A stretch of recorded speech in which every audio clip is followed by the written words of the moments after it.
only Dave. Bye. Bye. Bye, Karen. Bye. Okay, so now I remember Karen and I. Karen was one of these women that I connected up with, and she handed a book to me, and she says, "You need to read this book." And I still have that book, and she's become such a really key person that I always go back to, and I'm so happy to have her in my world. So I was really excited that she's able to share those, that big stuff with you today, because it's something that everybody can do. You don't need, you can go off and do that tonight if you're so excited. And I think some of you will be doing those presentations and PowerPoint presentations about getting really clear on your values and your purpose, and then making that vision to make it happen. So commit to something today and just make it happen. I'd love to hear how everybody is enjoying the Success Summit. I encourage you to please share it in social media.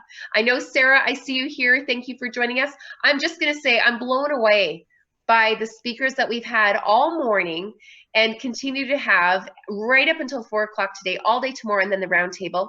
So I would encourage you to please share some of your lessons and your nuggets and how incredible this has been, because we've opened it up for 2 days. So it doesn't matter when somebody joins to watch in, as long as they buy the pass, they get the entire summit, which is super, super cool because there's lots of lessons. So Sarah, it's so great to have you here. Well, thanks for the invite. You are so welcome. Now I want to do an introduction, Sarah. Sarah is one of our success story women. You're also Women of Inspiration 2019, the Nest Award. Now, another single mom who's done an amazing, you're so resilient, and your story is incredible. You do everything, you raise the bar on everything that you do. And I'm so excited to welcome you also as one of our Universal Women Network National Ambassadors and part of our Women-Owned certification team. Super excited to have you part of that. Sarah is a chartered professional accountant and a chartered insolvency and restructuring professional. You're a busy lady right now. Holds a certified fraud examiner. Interesting. Lots of work. And a qualified arbitrator. In your not so free time, you've been teaching aerobics 5 times a week and you train for mentors. Now I do have to say, you've been doing that aerobics online for 12 weeks. I know. Been doing it online, and I have been trying to get up early to do that. I just couldn't do it. I am in class, Monica. You're amazing. So I'm going to turn this steering wheel over to you, Sarah, and have you share your words of wisdom and your story to everybody today. Okay, so thank you, and thank you for hosting this. I'll give a bit of my background and why I might be considered a success and why I'm passionate about what you, Monica, are doing, and how my till the day I die goal is to help women in particular succeed and to just create space for all of us, because there is space, and we all have something to offer, and none of us are masters of everything. I am a classic jack of all trades, master of none, but am comfortable in what I'm quite good at, and I'm also eager and willing to refer out to those parties, and there are many that are better at the areas that I'm not. So I'm a single mom, as Monica said, and the road to becoming one was long and difficult. So a lot of people have said to me, oh, it must be so hard being a single mom. And I'm like, no, it was really hard being married. That's what was hard. So, and no disrespect to people who are happily married, but I found myself, notwithstanding a good upbringing and education and a relatively easy life for the first, 25 years of it or so, I made the fateful error of finding myself in a domestic abuse marriage, which was difficult and dangerous and hard. So about 7.5 years ago. So it was the, everyone can get their calculators out. So the night of my 38th birthday, I was, after almost dying, escorted out of our home with the RCMP. And I had a 2-year-old and a 4-year-old. And after having taken some time off to raise my girls, I found myself homeless, jobless, moneyless, and nowhere to go. And I hadn't worked outside of the home for almost 5 years. But I had my education. At that point, I was already a chartered accountant and had been for some time. And somewhere in the back of my head, during all of the chaos of being married, I must have known that I needed a way out at some point. So during that time, I had sort of on the down low and secretly made sure that I had kept my required professional learning development hours up. So when we were literally on the street, I was able to get back to work right away. More than that, I had a family and a network of support. I had the social services in Calgary that I was completely unaware of, like the Sheriff King, like Homefront, like the Salvation Army, everything, all of these support networks that I had been oblivious to step up and sweep us up and take care of us. So with Sheriff King, we were safe. With the Calgary Police Force, we had protection orders in place. So from there, then what, right? Well, I was able to get back to work, thankfully, because I had an education. I spoke English. I was familiar with how the downtown culture worked. English is my first language. I'm white. I know the ins and outs of how the downtown system works, even though I'd taken some time off. So I had all of these skills and experiences that many, many other people in a similar situation do not have. And that has guided me for the last 7.5 years as to where I spend my time and where I put my time and money and philanthropic efforts and board positions, et cetera, trying to help people that did not have the benefits that I had when I found myself in that situation. Over the past 7.5 years, beyond already having my chartered accountant designation, I went on and was able to get my chartered insolvency and restructuring designation. I did my master's in law while working full time with these little girls. I got my certified fraud examiner designation. So basically, I'm like trying to make up for the entire decade of my 30s that I messed up or felt as though I messed up, and have just been pushing hard. And it's been going well. So every day, truly, still, I'm excited to get up. I'm excited and feel fortunate and lucky that I live in a country and a place that I'm able to go to work, that I feel by and large safe and supported. And this whole village of women that came around, and a good handful of harder to find, but there's certainly out there some really great men who have stepped up.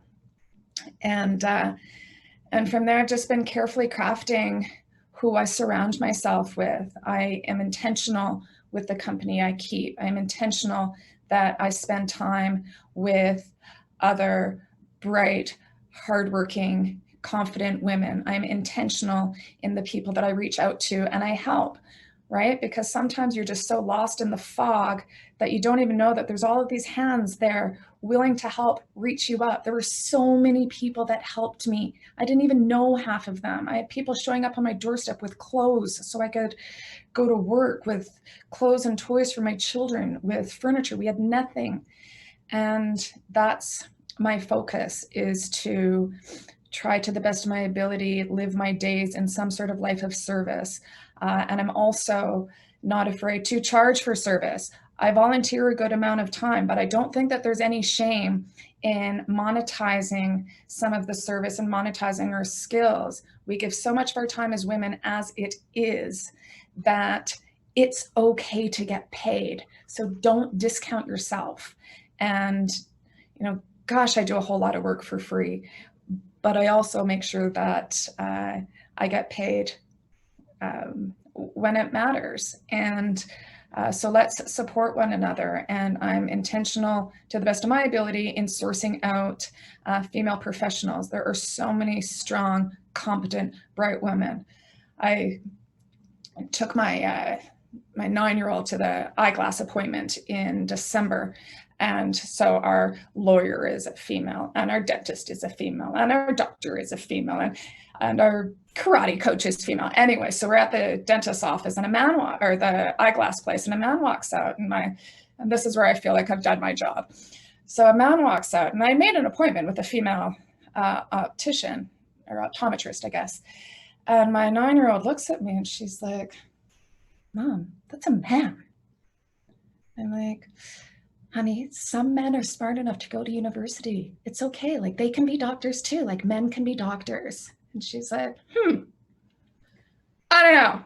So I'm like, well, job well done. If my 9-year-old daughter is curious that there's actually a man that's capable of doing what she considers obviously women's work, which is to be a kick-ass professional woman. So so that's what I do, and that's what I consider a success. I'm happy. I'm surrounded by like-minded people to the best of my ability.